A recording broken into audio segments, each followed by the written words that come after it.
during most of July and August. And in Southern California, where I live, we saw temperatures get as high as 110 degrees.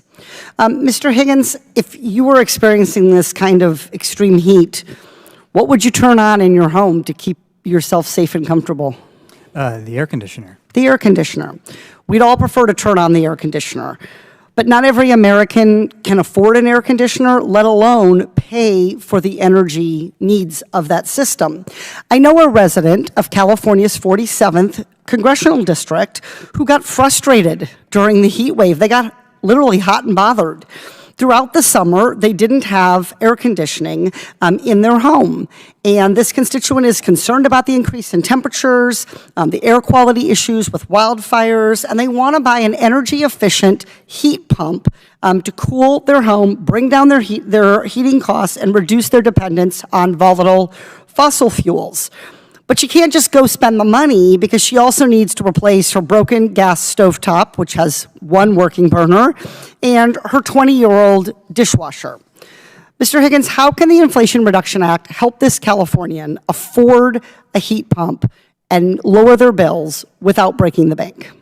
Thank you for the question. It's for the first time, there are new incentives for heat pumps because of IRA. It includes a tax incentive of $2,000, but that only helps households that have the tax liability. So there's also a program to create rebates for low-income households, which will be administered through the states, which for participating households, it can cover up to the entire expense, including installation and electric upgrades. Okay, so this household has tax liability, so I think they're going to be able to get the $2,000 per year for a heat pump. This sounds like this really would help this Californian be able to afford this heat pump, really bring down the cost, reduce the carbon footprint, help her save money on energy bills in the long term. Mr. Higgins, can this hot and frustrated Californian go get this heat pump using this credit? Yes, and Treasury is working on guidance right now. Oh, stop there, Mr. Higgins. This Californian is hot today. Can they go get a heat pump using this credit today? They'd have to wait until the end. They file their taxes to get their rebate, but Treasury is working on the guidance to make that much clearer so that by next summer, this will be a much smoother option for households than it was this summer. So right now, the Department of Energy, Department of Treasury, they're still preparing to roll this out. That's right. So it's been a year since the Inflation Reduction Act passed. And as a practical matter, I think it's cold comfort to a lot of people to hope that they can figure out somehow with TurboTax how to get this credit. They want to be able to go in the store and get it for less now, up front. When can this Californian go do that? So as soon as the Treasury puts together their new guidance for 25C, which is that part of the tax credit, which they are expecting, I think the Treasury just announced that was one of the next priorities they were working on for the end of this year, so that it'll be in place for the next tax credits in, I think, a way that's much more intuitive than it was this summer. Dear friends, they are ready to pass it. Lawmakers in the Senate has finally put forward a stopgap bill that, if passed, could avert a government shutdown in just a couple of days. But several Democrats in the House of Representatives have already shown opposition to the proposed provisions, which includes major spending cuts. My friends, I'll be going over what you need to know, so please make sure that you watch until the end of this video. Also, to say thank you for being part of this community. Every Friday, I will be announcing winners for the Walmart gift card giveaway. If you would like to enter the weekly giveaway, friends, please click and like several of my videos, and then comment below the keyword of each video that you watch. The more videos that you comment on, friends, the greater your chances of winning the giveaways. With just days to go before the government runs out of money, the Senate has unveiled a bipartisan stopgap bill in a bid to avert a shutdown. But there is no guarantee that it will be able to pass in the House. The release of the Senate bill, which was negotiated on a bipartisan basis, sets up a stark contrast and a clash with the House, where the Republican majority faces deep divisions, and the demands of hardline conservatives have been highly influential in driving the agenda as a shutdown looms. The two chambers are now in a collision course, as the House voted today to advance a package of appropriation bills that are dead on arrival in the Senate and would not avert a government shutdown. House Speaker Kevin McCarthy dismissed a bipartisan Senate stopgap measure, telling reporters, "Let me know when they pass that bill," and saying he had talked to Senate Republican leader Mitch McConnell earlier. McCarthy has little room to maneuver with only a narrow majority.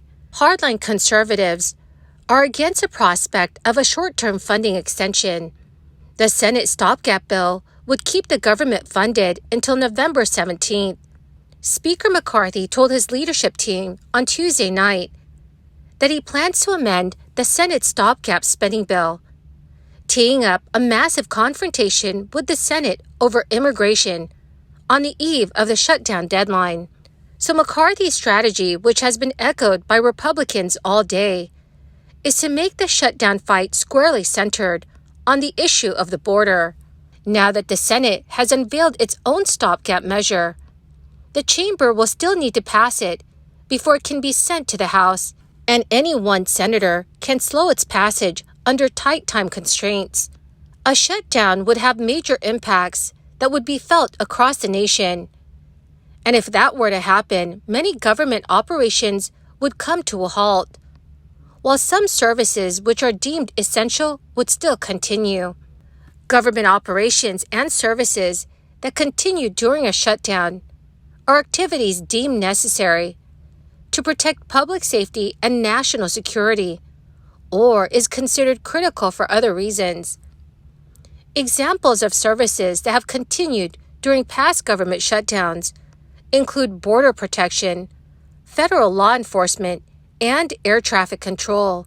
During a government shutdown, the federal government would be unable to pay its 4 million employees. Hundreds of thousands of these government workers could be furloughed, meaning they would temporarily stop going to work. During the 2013 shutdown, about 850,000 workers were furloughed. Then workers would receive retroactive pay when the government reopens, something that was not always guaranteed until Congress passed a law following a 2019 government shutdown. Some functions of the government would still continue, including the military and public safety, with those employees working without pay. Each federal agency creates a contingency plan of how to operate during a shutdown and which employees are being exempt from being furloughed. For example, the Defense Department plan states that active duty military personnel will continue to report for duty during a shutdown. President Biden and members of Congress would all continue to work and be paid as required by law.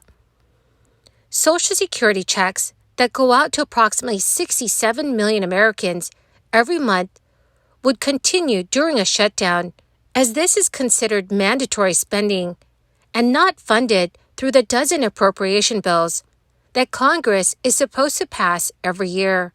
Other examples of mandatory spending that would continue include payments from Medicare, Medicaid, temporary assistance for needy families, and veterans benefits. The government shut down for 34 full days from December 21st, 2018 to January 25th, 2019. So dear friends, do you think that a government shutdown will happen? Please let me know what your thoughts are in the comments section below. Well, my awesome and amazing friends, that is the end of my daily stimulus update video for today. My dear friends, thank you very much for being part of this community. This coming Friday and every Friday, I will be announcing several winners for the Walmart gift card giveaway. If you would like to enter the weekly giveaway, friends, please click and like several of my videos and then comment below the keyword of each video that you watch. The more videos that you comment on, friends, the greater your chances of winning these giveaways. Thank you, and have a wonderful and very blessed week.